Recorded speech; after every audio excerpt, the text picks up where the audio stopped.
সকাল থেকে বিয়ে বাড়িতে তোড়জোড় শুরু হয়ে গেছে। কাল রাত্রেবেলা আমরা সব বোনেরা মিলে মেহেন্দি পড়াও শেষ করে নিয়েছি, তাই আজকে সকালের হালচাল একেবারেই আলাদা।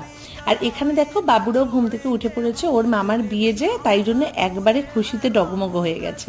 এরপরেই আমরা চলে এলাম ছাদে, প্যান্ডেল সাজানো একেবারে শেষ পর্যায়ে। আর আমাদের সব আত্মীয় স্বজন আর আমার বোনেরাও সবাই এসে গেছে। সকালে ব্রেকফাস্ট করতে চলে গেলাম। সকালে ব্রেকফাস্টে ছিল লুচি আর ছোলার ডাল। দিদি ভাই, আমি আর মাম একসাথে বসে খাচ্ছিলাম। তারপরে এসে আমার কর্তামশাইও যোগ দিল।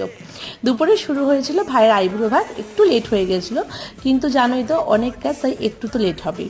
ভাইয়ের জন্য এমন সুন্দর করে আমরা সাজিয়ে ফেলেছিলাম খাবারের টেবিলটা, আর এইটা কেমন লাগছে জানাতে ভুলো না কিন্তু। তারপর একে একে সবাই আশীর্বাদ করলো বাড়ির বড়রা, কিন্তু শুরুটা মাকে দিয়েই করা হলো। পরের ব্লগে পুরোটা আসছে, দেখে ফেলতে ভুলো না। ভালো লাগলে চ্যানেলটাকে সাবস্ক্রাইব করতেও ভুলো না। আজকের মতো এখানে শেষ করছি।